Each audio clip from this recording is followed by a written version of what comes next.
Amém, irmãos. A paz do Senhor Jesus. Bom dia a todos.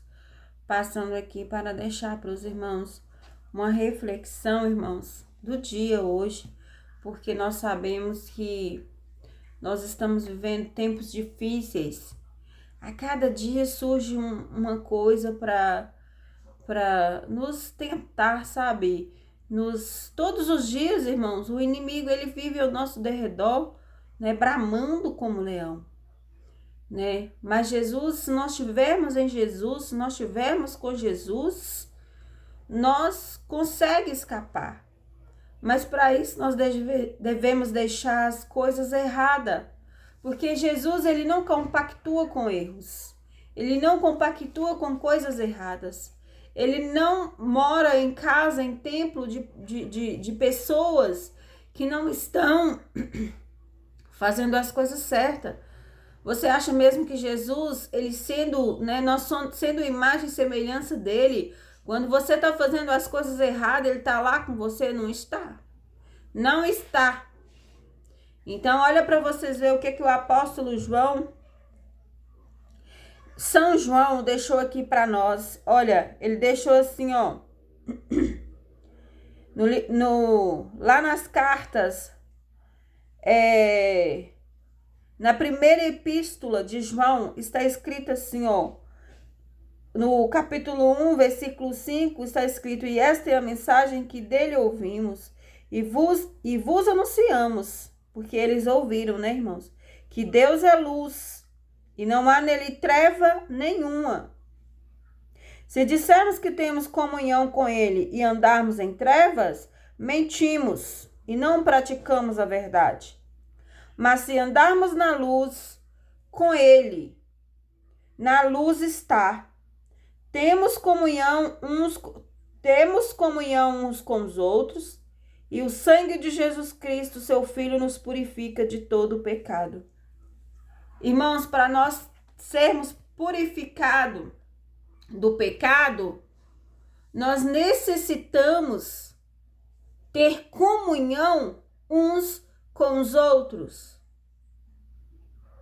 Porque, irmãos, se nós não tiver comunhão uns com os outros, nós não fica limpo do pecado. Nós vamos perecer. Nós estamos em trevas. Irmãos, viver em trevas é quando eu fico de cara virada para o irmão da igreja. Viver em trevas é quando eu fico procurando algo para mim criticar alguém. É pessoas amarguradas. Viver na luz com Jesus é quando eu oro por alguém. Viver na luz com Jesus é quando eu deixo o que as outras pessoas me fez de ruim para Jesus agir para mim. Quando eu entro pro meu quarto, fecho a porta do meu quarto e vou orar e vou falar com Jesus. Nós devemos ter intimidade com Jesus. A Bíblia diz, irmãos, que no fim ele vai falar com muitos, assim: afasta de mim, maldito, porque eu não te conheço. Por quê? Porque quando você não conhece uma pessoa, é por quê? Porque você não tem intimidade com essa pessoa. Você não conhece. A intimidade, ela gera conhecimento. Você não conhece sua esposa, você sabe os defeitos. Você não conhece seu marido, você sabe os defeitos, as coisas boas que ele te faz. Por quê? Você sabe assim: nossa, ele é bom nisso. Nossa, nisso ele é péssimo. Vai ter que aprender direito. Né? Assim é Jesus.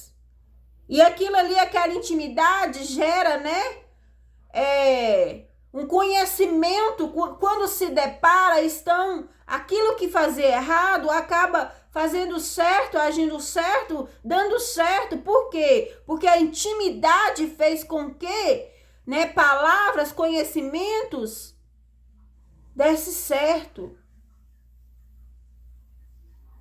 Por exemplo, um colega de trabalho, eu não tenho intimidade com meu colega de trabalho, mas o diálogo, o conhecimento que você tem Quando você vai aprender, aquele momento que você está ali para aprender.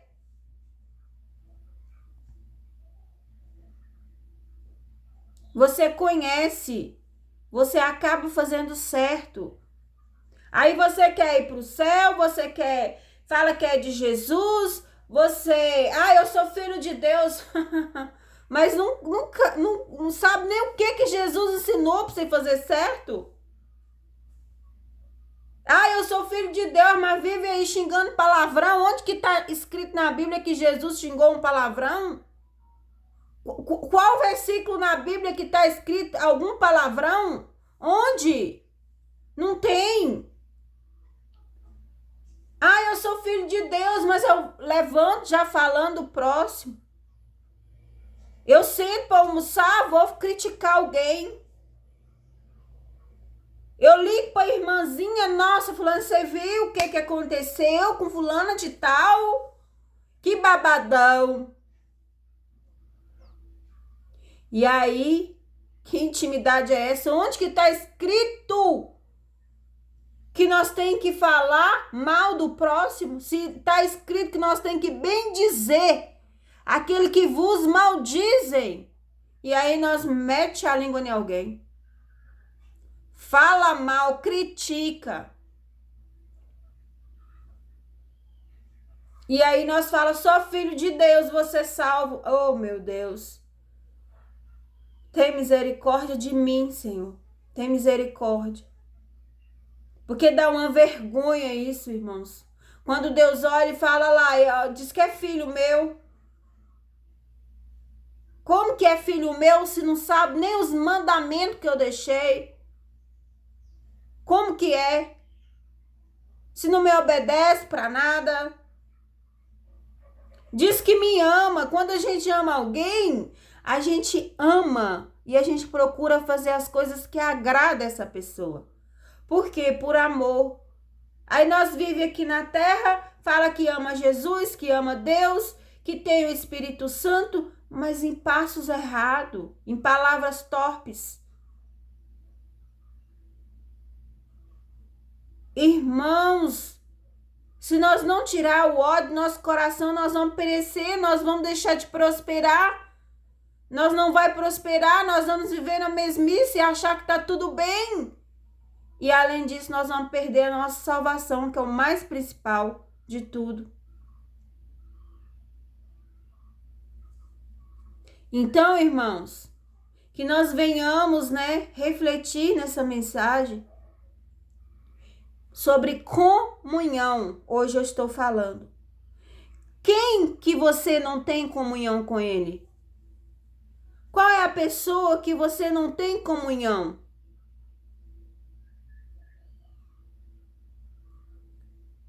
Qual é a pessoa que, se precisar de você, você não pode ajudar, você não vai ajudar? Comunhão.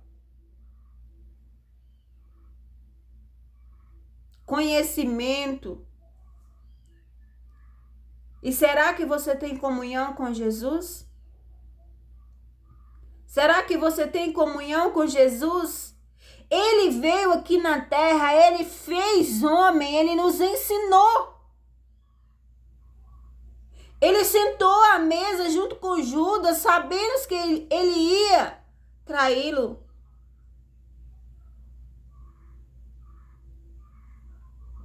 Ele não deixou de viver a comunhão, porque ele era perseguido por ninguém. Ele não deixou isso atrapalhar o que ele veio fazer, a missão dele. E muitas das vezes você fica aí deixando a comunhão que você tinha que ter, o exemplo que você tem que dar, você não dá. Por falta de comunhão. Porque você vira pro irmão tal e fala do irmão B e fala do fulano de tal, e é isso aí, você deixa de viver a comunhão. Sabe o que Jesus fez? Olhou na cara de Judas, olhou na cara deles e disse, há de me trair. E ele disse para Judas, porque Judas, né, botou a mão lá e ele falou, ele sabia. Aí veio lá o sacerdote lá, cortou a orelha de Jesus, quis atacar Jesus. E o sacerdote lá, e Pedro pegou a espada e cortou a orelha. E o que Jesus fez? Manteve a comunhão, manteve a paz, né? Jesus nos ensinou. Ele podia ter virado para Pedro e falado, ô Pedro, ó, corta aí, bate mesmo. Não! Tá certo, Pedro, o que você tem que fazer? Corta aí as pernas também, corta os braços. Não, Jesus virou para Pedro e falou, Pedro! Pegou a orelha e botou no lugar. Olha para vocês verem, irmãos. Que lindo que Jesus nos ensinou. Que lindo. E nós tá aqui, ó, achando que as coisas tá tudo bem. E nós deixa de ler a palavra, não nos preparamos para os dias maus. E aí, irmão, vamos vigiar. Vamos vigiar, irmãos. Porque Jesus está voltando. E o meu maior medo, irmãos, é ficar, pelo amor de Deus. Esse é o meu maior medo. Por isso eu prefiro manter a comunhão com as pessoas, sabe? Mesmo que as pessoas me ferem, mesmo que as pessoas né? Às vezes me maldizem, às vezes me criticam, né? Mas se me estender as mãos para poder me cumprimentar, eu não vou deixar de responder. E eu não vou deixar de orar por essa pessoa. Eu não vou deixar de desejar o bem para essa pessoa. Não, não vou, irmãos. Não desejo mal para ninguém. Só porque me criticou. Não. Pelo contrário, eu oro em lágrimas, porque eu tenho medo da pessoa pagar por algo que me fez. Eu oro, peço a Deus misericórdia, né? Porque devemos ser assim, irmãos. Devemos orar assim. Amém? E que vocês venham refletir sobre a comunhão. Você tem comunhão com seu vizinho? Você tem comunhão com seu pai? Você tem comunhão com a sua mãe? Você tem comunhão com Jesus? Você tem comunhão com a irmãzinha do ciclo de oração? Ou você tá lá fazendo papel de tolo? Ou você tá lá fazendo papel de bobo, perdendo seu tempo lá, que podia fazer alguma coisa, né, que você vai satisfazer, porque você tá fazendo as coisas para você perder o céu? Cuidado, irmãos. Deus diz para nós ter cuidado para não sermos tolos.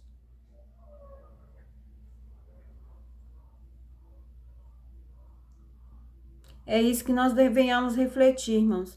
Vamos ter comunhão, vamos deixar as heresias, vamos deixar as contendas, confusão, vamos deixar o pecado do irmão de lado, deixa. Se o seu irmão, se você falou pro irmão a verdade, se você ensinou o irmão a verdade. Ô irmão, não é assim que faz não, meu irmão. Você tem que fazer assim pra você ganhar o céu. E o irmão insiste em fazer, para de falar mal dele porque ele tá fazendo. Vai pro joelho, ora, Jesus, eu já ensinei o irmão continua, meu Deus. Uma hora a sua oração surge efeito. Porque a nossa oração é o diálogo, é a mensagem que nós passamos para Deus. Ô, irmãos, que nós venhamos orar mais, que nós venhamos ter mais temor, mais intimidade com Deus. Orações sinceras. Não é aquela oraçãozinha que você vai lá e dobra o joelho e não sabe nem o que você vai falar e já tá pensando nas coisas para fazer. Irmãos, eu falo isso com os irmãos porque isso acontece comigo. Se eu não vigiar, eu dobro meu joelho pensando o que eu tenho que fazer. Pensando, nossa, 3 horas eu tenho que ir em tal lugar. E aí, que oração, irmãos? essa? Que atenção é essa que eu tô dando pro Espírito Santo se quando eu falo é ele falando na minha boca? É difícil.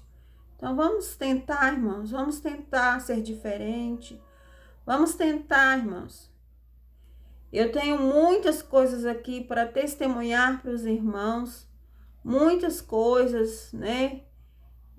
Testemunho, eu sou um testemunho de pessoa que, né, venceu através de oração, da fé, porque eu sempre tenho fé e coragem, né? Mas com Jesus dentro de mim, sabe? Com Jesus em mim. Porque, irmãos, eu evito demais as coisas erradas. Eu evito muito as coisas erradas, irmãos. Eu tento me afastar do erro. Eu sou uma pessoa se eu souber que eu vou fazer alguém pecar, eu dou um jeito de consertar aquilo. Porque a gente deve vigiar, irmãos, não só pela gente, mas nós devemos vigiar porque, né, nós vimos aí o exemplo de Jezabel aí, né, que ela foi um dos motivos, né, de depressão de alguém. E ela morreu, irmãos. Morreu. Comida de bicho. Pensa, se você causar depressão em alguém, muitas das vezes você é o motivo de jogar alguém na cama em depressão. Quantas pessoas deprimidas por causa de uma pessoa, por causa de um falatório, porque alguém fez algo que poderia ter evitado. Aí acontece o quê? A pessoa vai e fica em depressão. E uma hora Deus tem misericórdia dessa pessoa e passa lá, como ele passou lá na caverna de Elias, e tira essa pessoa da depressão. Mas aí vem o julgamento. Aí Deus vem e coloca quem o deprimiu para passar muitas coisas. Passar muitas coisas. Nós devemos, irmãos, ter cuidado para não colocarmos ninguém em depressão. Se você percebe que alguém ficou triste por algo que você fez com ele, caminha nessa pessoa, pede desculpa. Ou então dobra o joelho e fala: Jesus, visita essa pessoa porque eu acho que eu me entristeci. Visita essa pessoa, Deus, para você não pagar como Jezabel pagou, né? Então, irmãos, deve ter cuidado. Você deve ter cuidado com isso. Porque Deus, ele diz que ele é amor, mas ele é justiça também, né? E muitas das vezes nós passamos por coisa, nós devemos analisar a nossa vida. Jó analisou. Jó perguntava para Deus, né, o que foi que ele tinha feito. Não só ele, mas muitas pessoas, né? Ele teve até pessoas para apontar ele. Mas ele, com certeza, a consciência de Jó, né, vinha me perguntando, né, onde é que ele tinha errado, né? Então, quando está acontecendo alguma coisa com nós devemos analisar e ver, meu Deus, onde que é que eu errei? Porque se nós tiver intimidade com Deus, nós vai saber onde que é que nós erramos. Porque quando você tem costume de fazer uma merenda na sua casa, um pão na sua casa, aí você faz aquele pão, um dia você faz e dá errado, aí você vai analisar o que é que você fez que deu errado. O que é que eu fiz hoje? Você já sabe logo, deu errado por isso, porque eu fiz diferente disso. Então, se você tiver intimidade com Deus, você vai saber os seus erros. Onde é que você erra? Você vai saber sim. E vai procurar evitá-los para não desagradar a Deus. Você vai evitá-los porque Jesus é o nosso pão. Jesus é o nosso alimento. Jesus então não procure fazer coisas erradas, que é a mesma coisa de você colocar sal demais no almoço e não conseguir alimentar. Porque se você faz algo de errado, Jesus ele vai se afastar de você. Jesus ele vai ficar triste com você. Ele não vai entrar no mesmo barco que você está. Se você estiver assistindo pornografia, você acha mesmo que Jesus vai estar lá do lado seu assistindo também? Se você estiver falando do próximo, você acha mesmo que Jesus vai estar lá? Tem anjos que anotam essas coisas erradas que você faz. Porque ele sabe o tempo que você começa a ver essas coisas, fazer essas coisas erradas. Ele sabe o tempo que você começa e ele sabe o tempo que você vai parar disso. A Bíblia diz que Deus rejeitou a Saul. Deus rejeitou, Deus ficou 400 anos sem falar com o povo. Por que você acha mesmo que Deus, ele vai fazer as coisas erradas com você? Ele vai insistindo, te dando lição e te ensinando o caminho certo. Daí você continua no errado? Você fez a sua escolha. Você virou a cara para ele. Porque quando eu deixo de dobrar o meu joelho para orar, para ler a mensagem, para fazer uma coisa errada, eu estou virando a cara para Deus. E ele não é um Deus sem educação, não. Se eu não quero, o problema é meu. Ele já tem os céus. Ele já é salvo. Foi ele que criou a salvação. Então, que nós venhamos refletir nisso. Venhamos ter mais humildade. Porque ele está voltando. E ai dos que ficar. Ai. Será muito triste. Eu não quero que ninguém fique, irmãos. Eu não quero que ninguém fique. Não quero que ninguém perca a salvação. Mas não basta só eu querer, né? Todos têm que querer. Amém? Que Deus abençoe vocês. Até o próximo vídeo, em nome de Jesus.